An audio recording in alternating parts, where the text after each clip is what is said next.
So, okay, I don't really know how to start this video. I feel like I've tried a couple of times and I just don't know how to start it, so I'm kind of just gonna start. So yeah, if you are new to my channel, my name is Ellie. Hello and welcome. Today isn't going to be as fun, happy video, but it is a video that I feel like needs to be spoke about, not just now but always. And this is actually how I got introduced to not even just making YouTube but just watching YouTube, because obviously I watched it before I started doing YouTube, and this is the reason why, well, one of the reasons that helped me through my difficult time, to be honest with you. And I never thought I'd be that person to be like, YouTube helped me or something like that helped me through, but it actually did. So if my video can even be seen by one person or make one person feel like they're not alone, then I feel like it'll be a success. Or even just not even help someone, but just spread awareness or get people thinking, talking, anything like that. So yeah. So I'm going to try not to ramble too much, but I'm just going to explain what my situation, and then try and give you things that help me, so maybe you could try. So yeah. So I was one of these people that did not, and I'm going to be completely open and honest here, I didn't understand depression and anxiety and panic attacks. I just didn't. I didn't get it. I didn't understand that if your life is fine and there's no like danger or worry or something in front of your face, I didn't understand why people would feel worried or anxious or have a panic attack. I honestly didn't understand it. And I was the kind of person, this was a couple of years ago as well, not now, but I was the kind of person that in my mind just thought, cheer up. And honestly now, obviously, I couldn't think more opposite after what I've been through. But at the same time, I understand when people don't understand me, because I was the person that didn't understand at one point, and it's not their fault. It's not them being nasty or anything like that. It is hard to understand if you haven't been through it. So obviously, I haven't even said what I'm talking about. Am I okay? So obviously I'm talking about like depression and anxiety and panic attacks, mainly panic attacks, to be honest, because I don't feel like, well, I have overcome it now, to a certain extent, obviously, but it was probably more panic attacks and anxiety rather than depression for me. Maybe, I don't know, honestly don't know. But anyway, I'm going to like rewind and just quickly try and brief you through what I went through. So like I say, I was a person that didn't understand, I didn't get it, and then one day I honestly thought I was dying. Hand on heart, I thought I was dying. As in, I didn't know it was panic attack, I didn't understand what it was. I thought the pain and the worry I felt, I thought I was dying, to the point I went to A&E. So mine all stemmed from losing my mum, I presume, because it wasn't straight away. It kind of took a while for it to kick in. But that is what I presume it all stemmed from. And like I say, one day, I can't even remember my very first panic attack, to be honest. But I just remember one day feeling like the pain on my chest and I can't explain it, to be honest, but the way I felt, I thought I was actually dying. I remember I was crying my eyes out, I couldn't breathe, and I was saying to my family, like, you need to ring an ambulance. Obviously, not that calm. I was screaming to them to ring an ambulance. I was trying to explain to them, I'm dying here, something is going wrong, I'm either having a heart attack or... Genuinely, that is how I felt. Not me being over dramatic at all. That is exactly how I felt. And from then on, for about maybe 2 weeks, I would have this feeling, panic attack, but I didn't know it was panic attack at the time. I would have this feeling a good 15 times a day. I couldn't sleep. I would sit up all night. This is when YouTube comes into it, because I would sit up all night and all I could do was watch YouTube. And I was trying to find videos of people who felt like me, because my dad was trying to explain to me it was a panic attack, and I just was having none of it because I'd never had it before. I was like, it's not a panic attack. Like, I feel physical pain in my chest. It's not a panic attack. Anyway, my brother didn't really understand it either, so he was kind of understanding my point. And me and my brother went to A&E because one day I remember I was getting ready.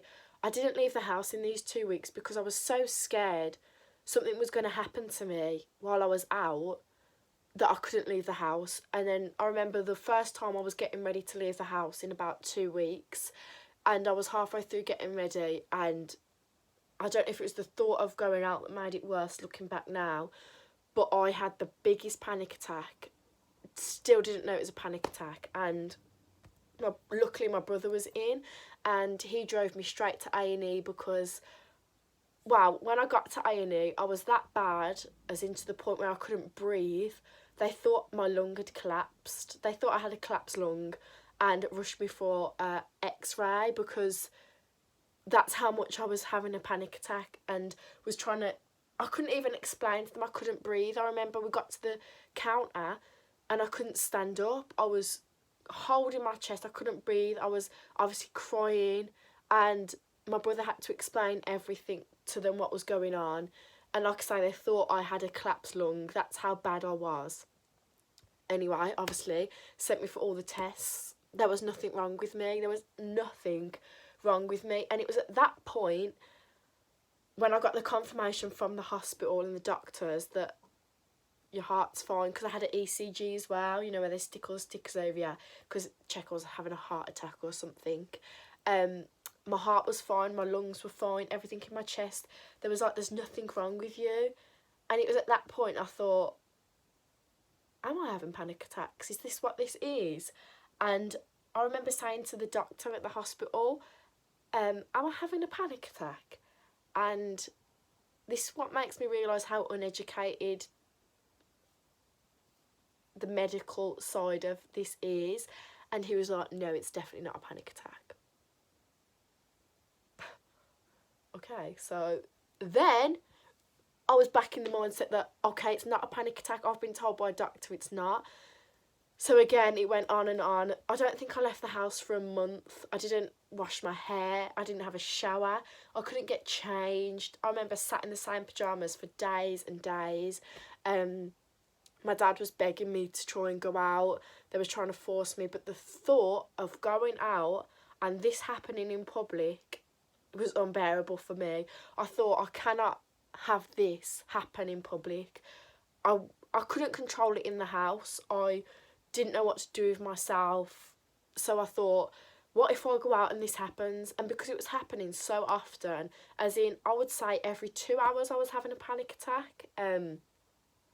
Maybe in the night even less. I'd just finish one, so I'd just calm myself down, and it would happen straight again in the night. The night times were the worst. And I remember used to feeling so bad for my family because, well, one, I was embarrassed to tell them.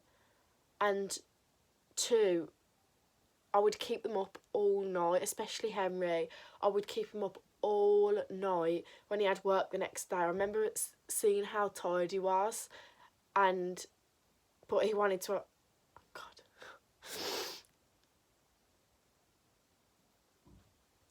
But obviously he wanted to be there for me.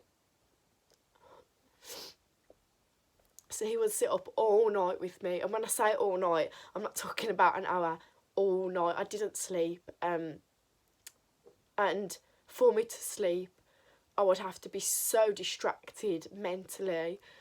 Henry would have to be awake, so I knew he was there watching me in case anything happened to me. I don't know. Obviously, my mind wasn't thinking right, but that was the only way I could fall to sleep. And God, I felt so bad for him at that time, but I couldn't stop it, and I couldn't see a way out. And I was so scared that this was going to be me for the rest of my life, because when I was having them that frequently, I thought, at what point is this going to stop? It's not. It's just going to keep getting worse, which it was. It was just getting more and more and more frequent, and then, which was making me more panicked, thinking, this is never going to end. How is this ever going to end? I didn't understand. And I remember my dad got one of my mum's friends to come round to speak to me, and she was trying to get me to go just to walk to the end of the road. I couldn't. I was just physically couldn't. I couldn't even stand up off the settee, to be honest. I remember I just moved from my bed to my settee, and the thought of being alone scared me so much. Luckily, Henry doesn't work long hours, so he was with me a lot of the time. But, oh God, it was a terrible time. Anyway, fast forward, I'd say about maybe a month and a half of just a horrendous time, to be honest. And it was my cousin's wedding, and I hadn't been out the house. I couldn't go to college because it was at the time when I was doing like my A-levels, and I couldn't go. And it was my cousin's wedding, and I thought, I can't miss this wedding. I'm not going to let this stop me going to my cousin's wedding. So I remember I got ready, I went, and just as she was about to walk down the aisle, I started having a panic attack. And I was just so embarrassed, and obviously I didn't want the attention to be taken away from her. I didn't want the attention on me at all at that time. I couldn't think of anything worse. And in my head, because I thought I was ill, not mentally but physically, I was just taking paracetamol, and then, because I felt like that wasn't working, I was taking my dad's, is it cocodamol? Cocodamol, in the thought that would help it. I'm not sure how. I don't understand it either. I don't understand how my mind was thinking. But in my mind, if I took one of his tablets, it would make me feel better. So I remember she was about to walk down the aisle, and I was like, I had the cocodamol, but I didn't have a drink. Luckily, thank the Lord, my auntie just doesn't care. And just before she was about to walk down the aisle, she just went and got me a drink so I could calm myself down. But it was horrendous. So anyway, like I say, obviously there was so many times I could talk about, and so much more detail I could go into it about, but I don't want to ramble. I just want to kind of talk about as well how I overcome the situation and things I do now and what I did back then, and that to tell you that there is an end, because trust me, I didn't see the end, and no one around me even knew this was going on apart from the people that lived with me, because obviously they seen it. I didn't tell anyone. I just made excuses to not go out, that I was busy, or so no one, as in friends and people at college and everything, no one knew, because I was actually embarrassed to tell them, and I didn't know how to tell them. I didn't know how they'd take it. I didn't understand it, so I thought, if I don't understand it, how are you going to understand it? So I just didn't tell them and just made excuses, which I'm sure a lot of people do, to be honest. But yeah, I am so thankful for the people I had around me. I think if I didn't have Henry at that time, I wouldn't be here today. Definitely not.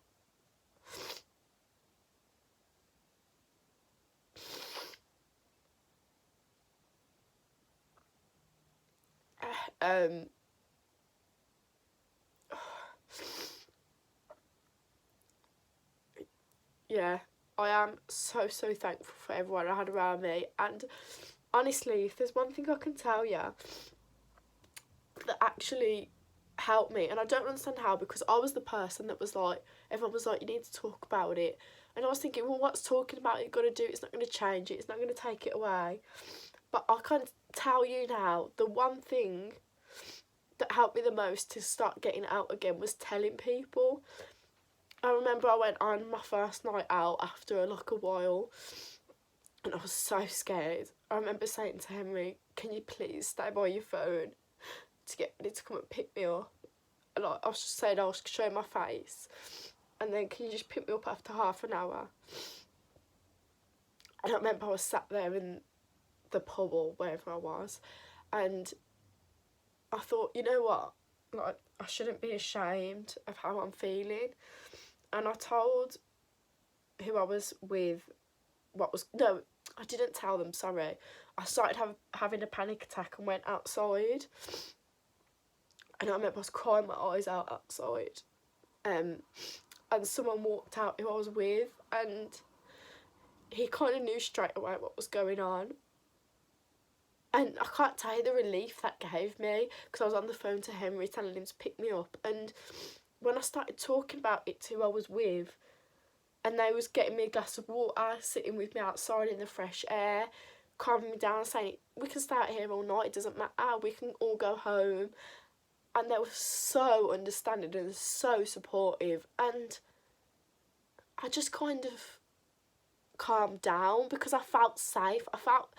That's what I didn't feel. I didn't feel safe. The only time I felt safe was when I was with Henry. And as soon as I knew people understood and knew people wasn't judging me or anything, it gave me like a sense of safety to know that I could just say to them, I need to go. I don't have to explain. I didn't have to they'd just say, okay, let's go. Or, okay, do you need this? Let's do this. So, honestly, telling people was one of the best things I did for me. It just made me feel so much more relaxed and safe, and there was nothing to not be safe about, but it just gave me that safety. And as well, without you explaining, people won't understand. And, you know, I had people say to me, same, who I would never think it. I would never ever have thought that they would be going through this, and they explained to me exactly how I was feeling, and I was like, wow, as if you've been hiding it as well. And it was honestly crazy. It was kind of a bit of a blur, to be honest, that whole time. But anyway, try not to ramble too much. So I just want to kind of talk about the things as well that helped me through it. And obviously, like I say, one of the things was telling people. While I was having the panic attack, the things that helped me the most was having fresh air. I'm not sure why these things help me. They might not help you. They might not help you at all, but I'm just going to tell you what helped me. So yeah, every time I was having a panic attack, I don't know if it was the feeling of maybe me feeling trapped, but I just needed fresh air. I had to be outside, or I'd have to have my window open I still would do it now. I have to have my window open all the time. And I don't know why, it just made me feel better, so why not do it? Drinking water, I don't know why again, but when I was having a panic attack, that's what made me feel better, was drinking water at that time. Distractions. Now, obviously, I got to the point where I could start to feel it come on. So when I'd be laying in bed, I knew after so long that I'm about to have a panic attack. And I would do things like start a conversation or watch YouTube was the biggest thing I did. I just would watch anything, literally anything on YouTube. I remember, I think I've watched every video on YouTube because that is all I do. And if that's what makes you feel better and takes your mind off it, then do it. Anything. At that time in your life, you need to realise you matter and you need to concentrate on yourself. Literally, whatever makes you feel better, do it. Just do it. It literally doesn't matter. As long as you're not hurting anyone else or affecting anyone else, if it makes you feel better at that time, then do it. Is my biggest advice, to be honest. Again, things like, and I know it's a lot easier said than done, trust me, I do, but getting out, keeping your mind occupied. When I'm sat in the house and thinking and got nothing to do for the day, they will be my worst days for like getting anxious and feeling down. Even if it's just going for a walk, exercise, going to work helps me so much. I'm like a different person when I'm not working. I'm like a completely different person. I am one of these people that love being at work. It helps obviously that I do love my job and the people I work with, but it's just the social aspect and the keeping the mind occupied. Honestly, it helps so much. And not that I am the best one to give advice on this, but drinking, avoid it. If you're feeling, that didn't make sense. If you're feeling down and depressed, drinking does not help. You feel it helps in that exact moment, but you will wake up the next day, well, I did, feeling 100 times worse. Some of my worst days, and not being hungover either, I don't get hungover, I mean mentally. Some of my worst days were waking up after drinking. I just felt so low. I remember one morning I woke up and I thought, as soon as everyone leaves the house, this is it, like, this is what I'm going to do. And I'm sure you can imagine what it was. And without people around me, like I said, I don't think I would have been here today, because I woke up that morning literally 100% my mum was made up. And I genuinely believe that was not caused from drinking, but the drinking did not help at all. So, yes.